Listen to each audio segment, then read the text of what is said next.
안녕하세요. 올랜도 킴입니다. 오늘은 슈마크의 사건에 대해서 한번 알아보겠고 사모 시장에 대해서도 알아보는 시간을 갖도록 하겠습니다.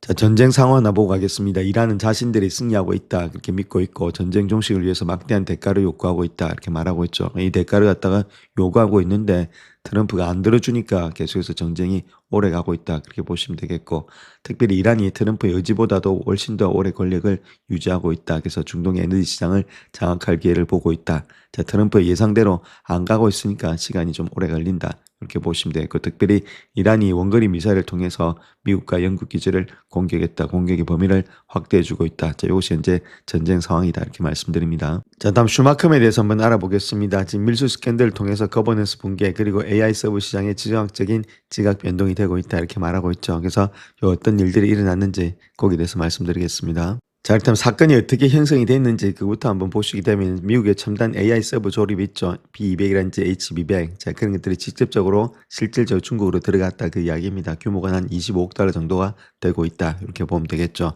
자, 결론적으로 이렇고, 자, 그렇게 들어갈 때 썼던 방식이 어떻게 되는 방식이냐. 자, 결정적인 증거가 있는데, 자, 이런 것들은 완전히 사법을 방해했다. 그렇게 보면 됩니다. 자, 산업용의 헤어드라이 있죠. 이런 것들을 통해서 고유번호 시리얼 넘버 있죠. 자, 그거 스티커를 떼내가지고 요걸 갖다가 다른 데 있죠. 위장된 그런 것들의 모형의 서버에다가 부착을 했다는 겁니다. 그래서 이런 것들이 단술 과실이 아니고 고도로 조직화된 그런 사법 방해의 규제 회피의 명백한 고의성이 입증이 되고 있다. 여기서 떼내가지고 지금 이제 모형은 이쪽으로 돌리고 실질적으로 이쪽으로 판결같이 이렇게 했는데 실제 들어갔던 것은 중국으로 돈이 다 들어갔다는 거겠죠. 중국으로 칩이 다 들어갔다. 그래서 이런 식으로 해가지고 여기다 판걸로 돼 있었고 그 돈은 이쪽에서 줬다. 뭐 이렇게 되고 있는데 결론적으로 봤을 때는 칩은 이쪽에서 완전히 다 들어간 것으로 되고 있다. 그렇게 보면 되겠죠. 그래서 이런 수법 자체가 완전히 사법에 방해되는 그런 수법이었다. 고의가 있었다. 그 이야기를 하고 있습니다. 자, 여기서 우리가 봐야 될 것이 거버넌스가 완전히 분가됐다. 즉 말해서 이사회가 제대로 일단 지금 이제 작동이 안 됐다. 그 이야기를 하고 있습니다. 반복되는 스캔들도 있었고 이런 것들이 이사회가 막아내지 못했다. 자, 그런 것들이 문제가 됐다. 그만큼 거버넌스가 중요하다는 겁니다. 예를 들어서 그런 거죠. 지금 1993년에 찰스 리앙이 SMCI를 공동으로 창립하면 했는데 18년도에 들어와서 심각한 회계 부정의 스캔들이 있었다. 그래서 S에다가 1,750만 달러의 벌금에 부과받고 상장 폐지, 윌리 리아오 이런 것들이 불명예 퇴진을 했는데, 자, 그렇게 했다가 슬그머니 다시금 들어온다는 거죠. 2021년도에서 2023년도에 컨설턴트 자격으로 슬그머니 복귀를 했고 수석 부사장으로 승진, 그 다음에 이사회로 다시금 들어왔다. 자, 그렇게 했더니 지금 이제 힌덴버그의 공매도 보고서가 나타났고 2024년도에 그 어니스트 등이 신뢰 상실로 아무래도 외부 감사인을 갖다 하지 않겠다. 자, 그렇게 되겠죠.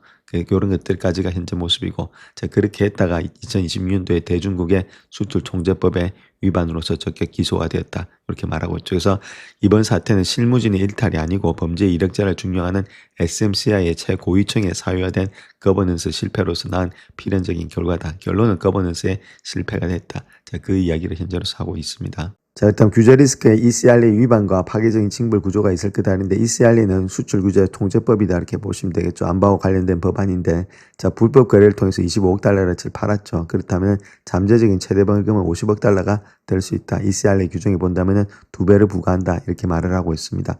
자, 그렇다면 지금 2배 했을 때는 50억 달러인데 총 현금 자산이 41억 달러다. 자, 그렇기 때문에 즉각적인 뱅크럽시가 될 수 있다는 겁니다. 법정 최대 벌금의 부과 시에 회사의 현금 자산 전액이 고갈된다. 그래서 단일 규제 사건으로 기업의 영속성이 완전히 파괴되는 파격적인 규모가 될 수 있다. 이렇게 말하고 있죠. 이런 것들이 지금 이제 아킬레스건이 되고 있다. 그 이야기를 하고 있습니다. 자, 일단 과거 제재의 이제 선례를 통해서 본 법인의 사행 선고 리스크는 어떤 것이 있느냐. ZTE 같은 거 있죠. 17년, 18년도 이란과 북한의 통신 장비를 수출했다는 겁니다. 사법 방해가 있었다. 그렇게 말하고 있고 허위 진술.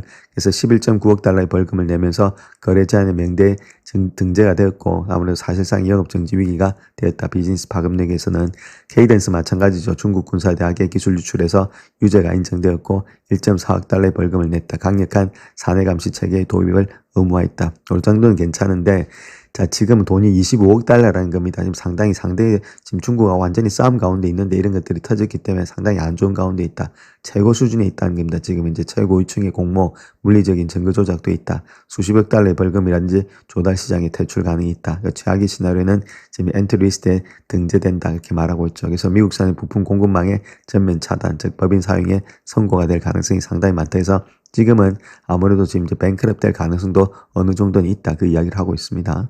자, 또한 재무적인 착시 현상이 있었는데 외연 성장 이면에 수익성이 붕괴가 됐다는 겁니다. 매출 엄청나게 폭증했죠. 전년 대비 123%가 증가되면서 127억 달러가 되고 있었는데 실질적으로 매출의 총이익, GP 마진은 추락되면서 6.3%까지 하락이 됐다. 그래서 매출이 증가되면 이것도 증가돼야 되는데 증가가 안 됐다는 거겠죠. 그래서 거대한 매출에도 불구하고 순이익은 4.1억 달러밖에 되지 않았다. 즉 기술 혁신의 프리미엄을 상실했고 하이퍼스케일러들의 단기 후려치기에 굴복한 저수익의 금속 강음으로써 전락을 했다. 그렇게 말하고 있죠. 이런 것들이 상당히 안 좋았다. 이런 것들이 주가를 올리지 못했던 이유가 또 되었다. 그 이야기를 하고 있습니다. 자, 거기다가 부채 구조의 내관이 있다는 겁니다. 코버넌스의 연쇄 폭발의 트리거가 있다. 이렇게 보면 되는데 칩 공급의 중단으로 인해서 매출이 급감되겠죠. 이비타가 추락된다는 겁니다. 내관일의 폭발은 아무래도 코버넌스의 적각 위반이라든지 대출 회수가 통보된다. 대출을 갖다 갚아라. 그 이야기. 그 다음에 두 번째는 저관건의 가치가 증발되면서 투자자들이 적극적으로 100%의 현금 상황을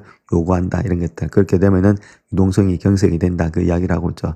첫 번째 한번 보겠습니다. 20억 달러 정도의 지금 이제 회전 한도 대출이 있었는데 JP모건에다가 그렇다면 순 레버리지 비율이 이제 4.0으로 유지가 해야 되는데 이런 것들 유지하지 못할 경우에는 아무래도 대출 회수에 들어갈 수 있다. 그 이야기를 하고 있고 그다음에 42억 달러 규모의 전환사채 세종이 있죠.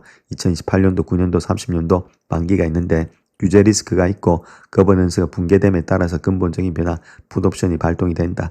자, 그거 자체가 총 도틀어서 4.9빌리언 정도 되고 있는데 이런 것들도 데트에 지금 이제 물려있던 것들이 다 나와버리면은 아무래도 신용의 경색이 되면서 돈이 다 없어진다. 자, 그 이야기를 하고 있습니다. 자, 기관들의 엑소더스가 있지 않겠는가, 수급 붕괴, 오백 리스크가 있다 이렇게 말하고 있는데 패시브 펀드의 딜레마를 통해서 뱅가드가 11.33, 블랙락이 6.92% 들고 있는데 자, 기계적인 보유를 하고 있죠. 그런데 지수 편출을 통해서 아무래도 수천만 주의 매물이 쏟아지는 치명적인 오백 리스크가 있다. 이런 것들이 돈이 다 빠져나간다는 겁니다. 그렇게 했을 때 액티브 자금이 이탈. 자, 그로 인해서 ESG 규정이라든지 컴플라이언스 주수하는 그런 연기금과 액티브 펀드의 전문적인 엑스포즈의 축소가 진행된다. 자, 그렇게 해서 돈들이 다 빠져나간다는 겁니다. 결론적으로. 자, 거기다가 압도적인 숏 인트레스트, 공매도도 있다는 거겠죠. 지금 잔고가 9,182만 주로서 유통 주식의 20%가 되고 있는데 피어 그룹의 10%의 2배나 되고 있다는 거죠.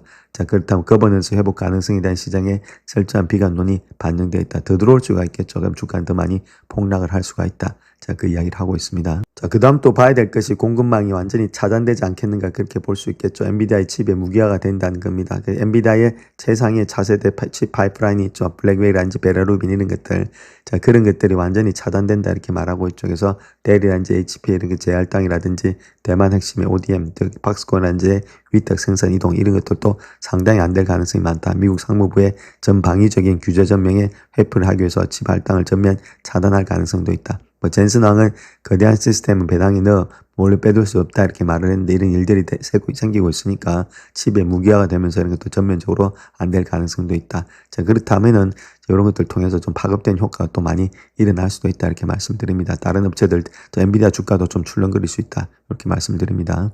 자, 그로 인해서 우리가 봐야 될 것이 시장 점유율이 지각 변동이 된다는 겁니다. 거버넌스의 도피 현상이 일어난다. 그렇게 보면 되는데 SMCI 같은 주가가 33%가 폭락을 했죠. 그에 반해서 블랙웰의 할당 축소라든지 고객사가 이탈된다. 그래서 신뢰도 하락으로 인해서 고수익의 서버렉의 구축 사업이 전면으로 위축되지 않겠는가.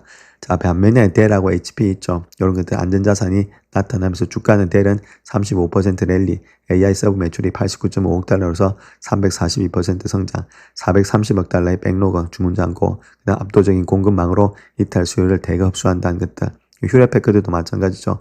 프라이빗 클라우드의 수주 증가, 컴플라이언스를 갖다 최우선하는 보수적인 엔터프라이즈의 고객층을 장악한다. 그래서 이 두 가지 업체들이 아무래도 수혜를 받지 않겠는가. 그래서 엔터프라이즈 AI 시장의 최우선 판단 기준이 타임 투 마켓 있죠. 속도에서 안정성과 엄격한 컴플라이언스의 역량으로 완전히 이동이 되고 있다. 자, 그렇기 때문에 이쪽에 더 많은 지금 이제 물량을 가져간다. 자, 그 이야기를 하고 있습니다. 자, 그렇다면 우리가 한 세 가지 정도의 시나리오를 가져갈 수 있는데 첫 번째가 베어 케이스 있죠. 기업이 해체되고 유동성이 파국이 일어난다. 그래서 트리거가 되면서 법인의 전격 기소, 그로 인해서 엔트리 리스트 등재되면서 칩의 공급이 영구 중단이 된다는 것들, 재무라든지 부채의 코버넌스 위반, 그 다음 풋옵션이 발동되면서 챕터 11이 되지 않겠는가. 밸류에이션은 주가 한 자릿수 붕괴, 완전히 지분 가치는 0에 수렴한다. 자, 완전히 끝난다 이거 첫 번째.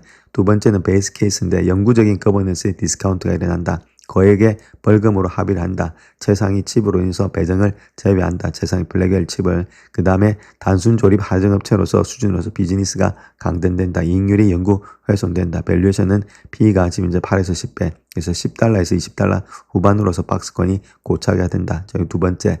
세 번째는 일단 불 케이스입니다. 이런 것들은 트리거가 일어나는데 개인 이탈이 결론되면서 2020년도 하반기 칩의 공급의 정상화, 그 다음에 재무라든지 임시 CCO의 세제의 성공으로 인해서 제약의 불확실성을 해소된다. 그래서 주가는 30에서 $40에서 반등이 된다. 근데 제가 보는 관점 이렇게 될 가능성은 없겠고, 잘 돼봤자 이 가능성인데, 요것도 지금 이제 거액의 벌금 자체가 거의 지금 이제 $25억 뭐 $50억 이상이 될 수 있겠죠. 근데 지금은 요렇게 될 가능성이 상당히 많다는 겁니다. 그래서 조금은 지금 신중한 모드로서 물량을 조금은 일부는 정리를 해야 되지 않나, 제가 그렇게 생각을 합니다. 자, 그래서 결론적으로 봤을 때 지금 밸류 트랩 경고라든지 포트폴리오 전략을 다시 짜야 된다. 치명적인 가치 함정, 즉 밸류 트랩에 있다는 겁니다. 고점 대비 폭락했다고 매수할 때가 아니다. 그 치명적인 오판이다. 현재 SMCI는 예측 불가능한 연방 사분 리스크와 $49억 부채의 코버넌스의 내관을 안고 있는 전형적인 밸류 트랩이다. 그렇게 말하고 있죠. 그래서 전략을 본다면 포트폴리오 자본을 갖다 재배치해야 된다. 익스포즈라든지 적극적인 전면 축소를 해야 되겠고, 포트폴리오에 있어서 강력한 컴플라이언스의 프레임워크가 지금 현금의 창출력으로 엔비디아의 할당을 독식 중인 델, 그 다음 휴레패커드로 자본을 적극적으로 재배치한다. 요 털고 요쪽으로 좀 갈아타야 된다. 이렇게 말하고 있죠. 그래서 글로벌 AI 인프라 산업의 팽창은 계속해서 되겠지만 그 거대한 과실을 나누는 최상위 테이블에서 SMCI 자리는 영구적으로 치워지고 있다. 이렇게 말하고 있죠. 그래서 지금은 살 때 아니고 좀 던져야 될 때다. 그 이야기를 하고 있습니다.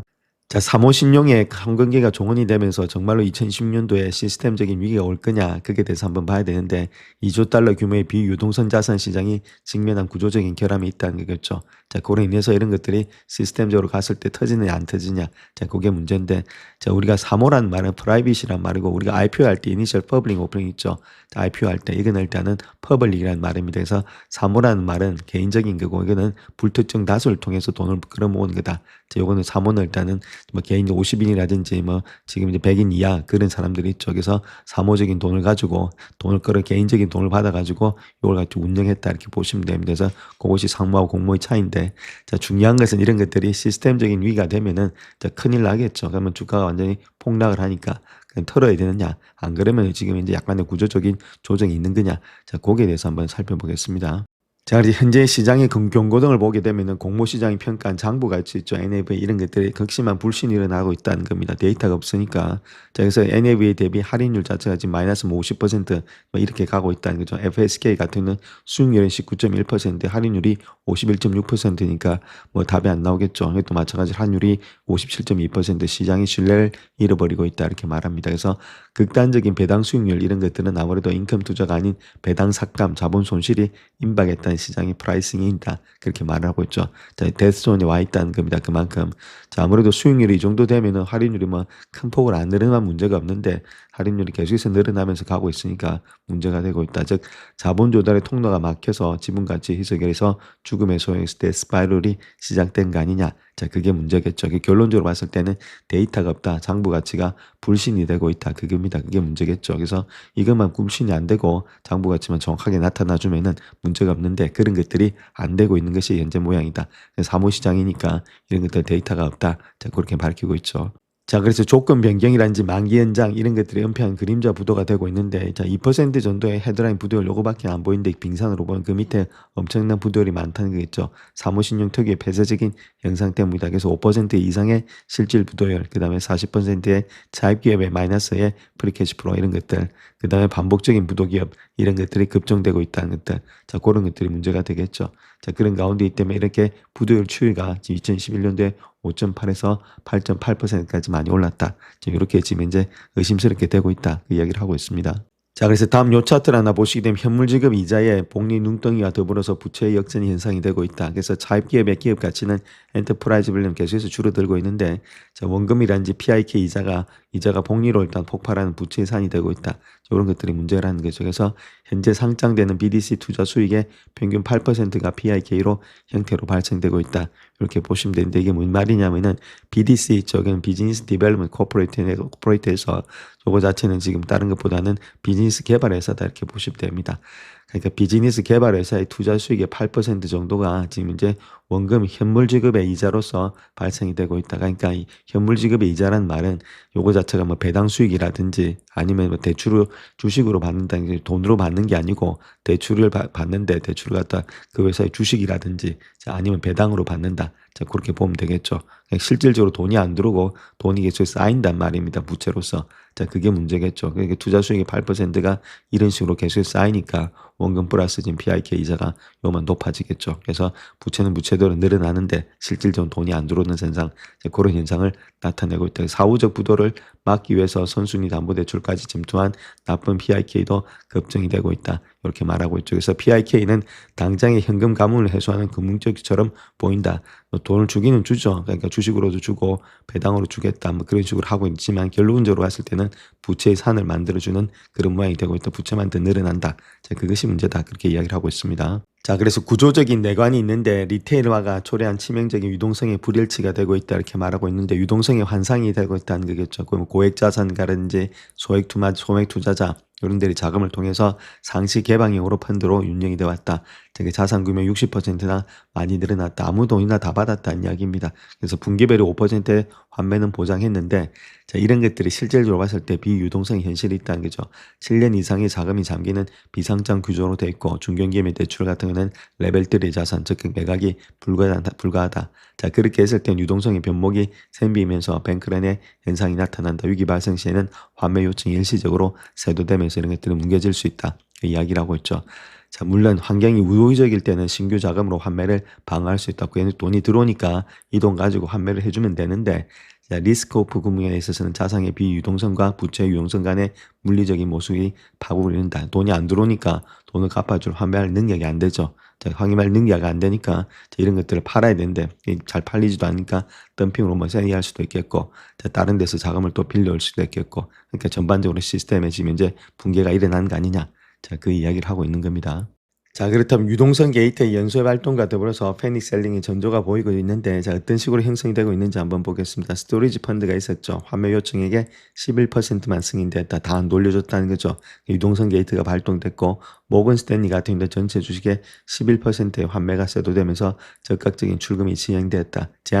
출금이 제한되었다. 이렇게 말하고 있죠. 수금이 다 안 되었다. 블랙스톤 역시도 역사상 최대 규모인 8%의 환매 요청이 있었지만 유동성 방어에 돌입을 했다. 그래서 환매 제한의 공포가 생기면서 집단 탈주 심리를 자극을 했고 돈 안 주니까 그래서 신규 자금 안 들어오고 있고 그로 인해서 우량 자산을 바이어셀 강제 생산한다. 그래서 펀드의 붕괴가 데드 스파이럴이 나타난다. 데드 스파이럴이 그렇게 말하고 있죠. 그래서 합법적인 생존 기제인 환매 제한이 오히려 투자자들의 공포를 극대했다. 돈을 다 줬으면 문제가 없는데 환매가 제한했기 때문에 시스템의 자본 이탈을 가속하고 있다. 그렇게 밝히고 있습니다. 자, 그래서 현재 섹터 붕괴의 내관이 되고 있다는 것은 사모신용 시장에 있어서 소프트웨어 산업의 편중 때문에 그렇다 이렇게 보시면 되겠죠. 그래서 엔터프라이즈 소프트웨어 자체가 전체 시장의 21% 비중을 차지하고 있는데 6천억에서 7,500달러가 집중이 되고 있다. 즉 말해서 2015년에서 2025년 사이에 1,900개 이상의 소프트웨어 기업에다가 차익 매수 LBO라든지 4,400달러에 지금 애플라이드 에코티 이런 것들을 투자를 했다는 이야기가 되고 있죠. 자, 그런데 이런 것들 자체를 해서 옛날에는 좋았다는 겁니다. 과거에는 높은 전환 비용, 압도적인 총이익률, 예측 가능한 그 스티키한 방문 매출 이런 것들을 통해서 무거운 부채를 견디는 이상적인 구조였는데 자, 지금을 보니까 딜레마가 많이 빠져 있다. 또 특별히 에이전트 AI 기술의 등장으로 인해서 해지율이 급증된다. 포트폴리오가 극단적으로 편중이 되고 있다. 그래서 단입사업의 펀더멘털의 충격이 전체 생태계 전체로 이어지는 거 아니냐. 자, 그렇게 보고 있는데 중요한 거는 사스 기업 소프트웨어가 이런 식으로 아니고 더욱더 에이전트 AI 때문에 발전해 나간다. 그렇게 했을 때는 크게 문제가 없겠죠. 그래서 우리가 진정으로 소프트웨어가 여기서 망할 기업도 있겠고 또 올라갈 기업도 있으니까 그걸 잘 체킹하셔서 보시게 되면은 이거 자체가 완전히 지금 뱅크런으로 할 만큼의 가치가 있는 것은 아니다. 자, 그렇게도 우리가 볼 수가 있겠습니다. 자, 그래서 현재 가치 파괴의 폭포수가 일어나면서 AI 혁신이 무너뜨린 자본 구조가 되고 있는데, 자, 과거에는 견고한 구조로 돼 있었다는 거죠. 그래서 지금 이제 프라이드 에코티가 지금 한 50% 정도 되었다. 그래서 멀티플 EBITDA를 줬을 때는 15에서 20배, 상위 50%의 프라이드 에코티가 있었고, 하단에는 아무래도 시니어 데트가 50%가 있었다. 자, 그런데 에이전트 AI 등장으로 인해서 방문 매출이 감소되면서 기업의 25에서 35%까지 직접적으로 타격이 됐다. 멀티플릭에서 6에서 8배로 붕괴가 되면서 P 에코티 이런 것들 프라이빗 에코티 자체가 완전히 증발됐다. 그래서 안전지대에 있던 하단의 시그널 데트 전까지 균열이 침투되면서 손실로 진입되고 있다 이렇게 말하고 있죠. 모두가 금리 리스크에 집중하고 있지만 가장 큰 위험은 산업 구조가 하루밤에 바뀌는 그런 파괴적인 혁신 리스크다. 제가 그렇게 말을 하고 있죠. 그래서 이런 것들이 지금 이제 생기고 있는데 제가 거기에 대한 것은 에이전트 AI 등장이었다. 결론 요거 때문에 지금 이런 것들이 다 생기고 있죠. 그렇다면 요거하고 경쟁해서 이길 수 있다면 문제가 없겠죠. 그러니까 그런 것들의 기술적 해자가 제 키를 푸는 열쇠다. 자, 그렇게 말씀을 드립니다. 자, 그 다음 또 피할 수 없는 임계점이 있는데 2010년도, 2018년 사이에 만기의 벽에 있다는 겁니다. 만기가 많이 돌아온다는 이야기겠죠. 그래서 2015년도 4사분기 때는 투기 등급이 한 87억 달러, 만기 도래액 자체가 얼마 안 됐는데 2010년도니까 총 글로벌 총액의 4,594억 중에서 528억 정도가 투기 등급에 있다 이렇게 보면 되겠죠. 그래서 2017년도 전체 만기의 11% 정도가 지금 형성되어 있고 만기 집중이 2018년도 20%가 전면에 배치되어 있다. 그만큼 만기가 많이 들어온다는 겁니다. 그래서 현금 흐름이 파괴된 기업들에게 이 장벽의 차원이 기회가 아닌 대규모의 연쇄 파산 아니면 파산 법정을 향하는 물리적인 데드라인이 될 수 있다. 너무 많이 지금 이제 돈들이 돌아오는 것들이 문제가 되고 있다. 그 이야기를 하고 있습니다. 자, 현재 막다른 골목이 왔다는 겁니다. 시간 끌리 자체도 완전히 고갈되고 있다. 그 이야기를 하고 있죠. 그래서 유동성이 안 되고 공급이 안 되는데 그로 인한 고금리의 장기화, 제로금리 시절의 조달 비용으로 회기는 불가능하겠고 차환 시 이자 비용은 감당을 해야 된다. 자, 그렇게 했을 때 스폰서의 자본 수혈에 한계가 있다는 거죠. 프라이드 에퀴티들의 막대한 신규 자본이 투입이 없이는 자력으로 생존이 불가능하다. 그래서 돈을 많이 더 투입을 해야 되는데 그렇게 보이지는 않고 있다는 겁니다. 그래서 주요 투자은행들이 지금 이제 경고를 하고 있고 특정 취약 세트의 부도율이 최대 15%까지도 수익 상승할 수 있다. 자, 이것이 현재로서 내관이 되고 있다. 그 이야기를 하고 있습니다. 자, 역사적인 신용위기의 평행 이론이 있다는 겁니다. 형태만 바뀌었을 뿐 역사는 반복이 되고 있다. 그 이야기를 하고 있죠. 그래서 90년대 본다면 정크본드였고 2008년도 서프라임 모기지 그 다음에 2010년대 사모신용인데 자, 거의다가 다 레버리지를 쓰고 있다는 겁니다. 그 고레버리지고 여기는 CDO 파생 상품이 극대화되고 있다. 또 레버리지요. 대출이라든지 내재 레버리지를 하고 있다는 겁니다. 그래서 뮤추얼 펀드, 상업투자은행, 그다음 연기금의 소매투자 이렇게 투자구는 달라도 시스템 전이는 국제적인 연쇄 파산, 글로벌 정면 붕괴, 은행과 비은행의 유동성의 고갈 이런 것들이 되고 있다. 자, 그래서 1989년 정크펀드가 아무래도 2010년대 규제 사각지대에서 동일한 구조로서 재현되고 있다. 데자뷰라는 거죠. 자, 그런 가운데이기 때문에 이렇게 아무래도 레버리지를 많이 썼을 때는 좀 우리가 조심을 해야 된다. 그 이야기를 하고 있습니다. 자, 그런데 중요한 것은 그림자 금융 계속해서 따라붙고 있는데 은행과 비은행과의 치명적인 상호 연결성이 있다는 거겠죠. 그래서 지금 전통적인 상업은행 시스템 두 갈래로 나눌 수가 있는데 첫 번째가 자산 순가치 연계대출 및 캐피탈의 콜 신용 공여 이런 것들을 통해서 4,100에서 5,400억 달러 되고 있고 미수 캐피탈의 콜 의무는 3,000억 달러가 되고 있다. 그래서 두 개를 합해가지고 그림자 금융 MBFI라든지 사모신용 펀드 이런 것들을 통해서 지금 자산이 256조 8천억 달러 정도 되고 있는데 신용 중개 자산은 76조 3천억 달러가 되고 있다. 즉 은행은 직접 대출의 위험을 피한다 그렇게 믿고 있었지만은 실제로는 펀드에 막대한 레버리지를 제공을 했다. 그래서 사모대출의 부실을 고스란히 닿는 치명적인 파이프라인을 구축해 온 것이 상업은행 시스템이다. 그 이야기를 하고 있습니다. 자, 그렇다면 시스템이 붕괴될 수 있다 이렇게 보면 되는데 다중전이경유로서 그렇게 된다는 겁니다. 첫 번째 발단은 사모신용의 기초자산의 부실화가 됐다. 소프트웨어 기회라든지 이런 것들에 AI 타격이 일어났다는 거겠죠.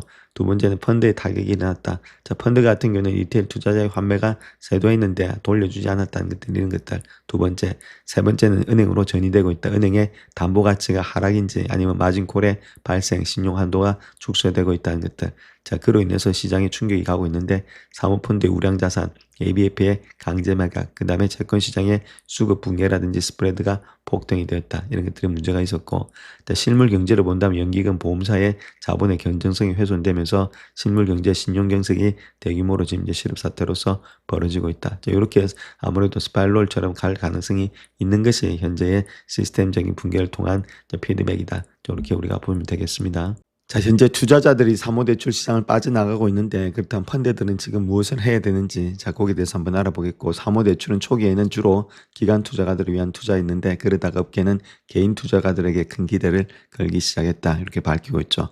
자, 그 내용에 대해서 한번 살펴보겠습니다. 자, 그래서 그런 회사들을 한번 보게 되면 블루홀도 있고 블랙스톤도 있고 KKR도 있고 뭐 여러 가지 회사들이 있죠. 자, 그런 회사들의 지금 현재 가격대 대비해서 YTD 있죠. 기준들 지금 1월 1일부터 시작해가지고 3월 말까지 3월 중순까지 지금 이제 얼마만큼의 하락이 있느냐 마이너스 9%, 8%, 7%, 31% KKR은 6%, 11%, 9%로서 거의 다가 모두 다가 하락되고 있다. 자 그렇게 보시면 되고 또 디스카운트 NAV 있죠. 이거는 순자산 가치인데 이 자체는 ETF의 시장 가격이 실제적으로 기초자산의 가치보다 낮게 거래될 때를 말하고 있는데 쉽게 말해서 ETF죠. ETF를 갖다 구성하는 주식들을 다 합친 가격보다도 ETF 한 주를 사는 가격이 더 싸졌다는 겁니다. 자, 그만큼 일단 많이 떨어지고 있다는 그 이야기가 되겠죠. 그래서 보통 시장이 불안전할 때 해당 ETF에 대한 수요가 적을 때 발생할 수 있다. 그렇게 보면 되겠죠. 그래서 요거 역시도 거의 뭐 51%까지 KKR은 떨어지고 있죠. 자, 그만큼 시장이 상당히 불안하다는 것을 나타내고 있습니다. 자, 그래서 현재 사모채권 자산군은 유동성이 상당히 부족한데 분기별의 상환 기능을 갖춘 하이브리드 투자 상품을 이용하면은 유동성이 없는 자산군의 유동성을 만들어내는 꼴이 된다. 그래서 본질적인 문제가 발생하고 있고, 자, 규정은 좋은 의도로 만들어졌지만 구조 자체가 문제를 야기하면서 투자자들은 먼저 빠져나와야 한다는 것을 깨닫고 있다. 그렇지 않으면 갇히게 된다. 뱅크런 같은데 투자 심리가 일어나고 있다. 그 이야기를 하고 있죠. 자, 그렇다면 이런 상황을 반전시키고 투자자 신뢰를 회복하기 위한 조치를 해야 되는데 첫 번째가 수수료를 인하하는 거다. 이렇게 말하고 있습니다. 자, 그래서 블루아울 캐피탈, KKR 이런 데 같은 사모채권의 펀드는 순자산의 5% 이상에 달하는 높은 수수료를 부과하고 있다. 이렇게 말하고 있죠. 자, 사모채권 운용사들은 수백 건의 사모대출을 심사하는데 공모전권을 평가하는 것보다 더 많은 시간과 노력이 소모되기 때문에 수수료가 아닌 수익률에 집중해야 된다고 주장하고 있지만은 이러한 수수료를 걷다가 옹호하고 있다. 그래서 주장하면서 자, 그런데 투자자를 고통받는 상황에서 이러한 주장은 설득력을 잃어가고 있다. 일단 첫 번째는 수수료를 갖다 인하를 해야 된다. 그 이야기를 하고 있죠. 자, 그래서 블랙스톤의 프라이빗 크레딧 펀드는 연간 수수료가 2.5% 저렴한 모델을 제공하고 있고 또 인컴 펀드와 같은 폐쇄행정급 펀드라든지 레버리지론 펀드는 연간 수수료가 1%에 불과하다. 그래서 유동성이 높고 가치 평가가 용이한 자산을 보유하고 있기 때문에 더욱더 유리하다. 자, 그렇게 말하고 있죠. 그래서 수수료 체계를 낮추게 되면 투자자들 사이에서 운용사에 대한 신뢰도가 크게 높일 수 있을 것이다. 자, 이런 것들을 행하게 되면 아무 돈이 일단 인출되는데 조금 일단 덜하지 않겠는가. 자, 그렇게 말하고 있고 두 번째는 펀드 운용사들은 레버리지 감소도 고려해야 된다.